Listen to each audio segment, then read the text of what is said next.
John. Thank you very much for an interesting presentation. I'm concerned about the detail of what you have had to say. I'm concerned about the way in which you have come into the problem of planning in terms of our community. It seems to me that we ought to be considering at a very high level standard of living and quality of life of inhabitants in this borough. There seems to me to be a balance of the needs of the human community of Fareham in terms of living and its economy. But there is also the problem which is associated with quality of life of the environment and the attraction for the quality of life of people. And I've listened to this sort of presentation and read what you have around here on a number of occasions. And I am concerned that the top level from which we have come seems not to have been addressed appropriately in the way in which I think it is appropriate, so that we have this balance between standards of living and quality of life of people in this part of the world. And my question, I suppose, would be for Mr. Jolly, why haven't we done that? Because we appear not to have done that, and I regret that, because there are a lot of people who are concerned about the balance between standard of living and quality of life. Thank you. Okay, so specifically for you, Richard. I think I note the observations you made. The key thing for the council in progressing the local plan, particularly when we're looking at meeting housing needs, is that we have to be very, very mindful of government's planning guidance about how we should calculate the appropriate housing needs for the borough, and then we have a particular obligation to meet those housing needs. So there's a fair degree of prescription from the government as to the housing numbers that we've actually got to find land for. So that's the reality of the situation, and that really is one of the key things for us in arriving at a suitable development strategy, while also looking at employment and other commercial opportunities.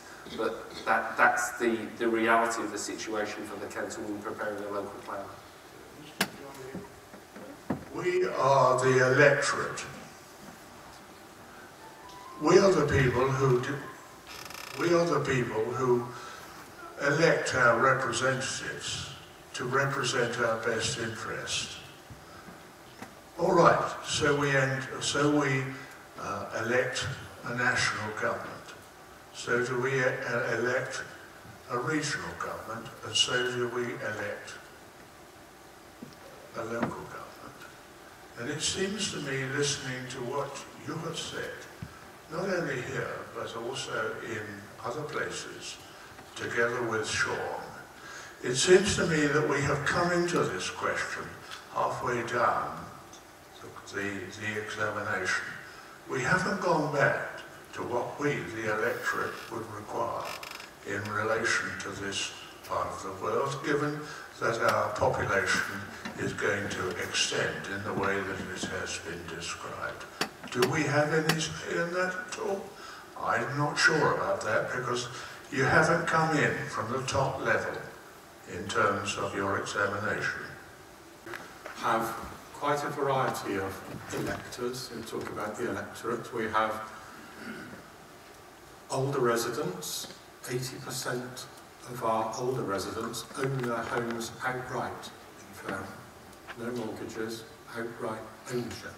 And then we have our younger residents who can't, they haven't got, in many cases, a hope in hell of getting on to the housing ladder and being able to actually buy somewhere.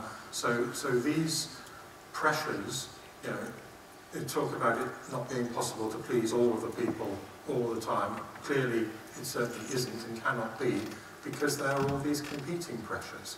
People who are happily in their homes, some of them would rather not see any more homes built.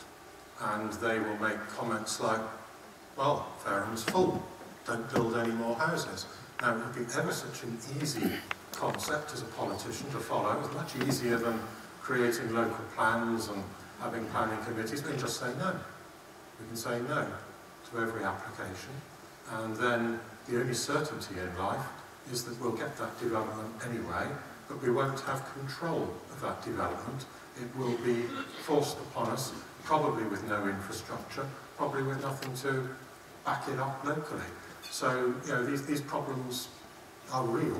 You know, some people are sort of first world problems and, you know, and other ones don't have to worry about them. But we've got real issues with affordability of homes. We have a government for whom, apart from getting out of the EU, which is clearly a very high priority, housing is the other one. And the only competition between the political parties is how high is that figure. And in fact, interestingly, the Conservative figure is the lower of the three. You know, it's how many hundreds of thousands of new homes have to be built every year in this country, and how are they going to be built. And the planning inspector's job is to make sure that they get built. So we either get another local plan in place, we control as far as possible where the development goes and what comes with it, or we give up. I'm not into giving up. Sure, don't let me pull you down the stairs anymore, Avery, thank you. Thanks very much.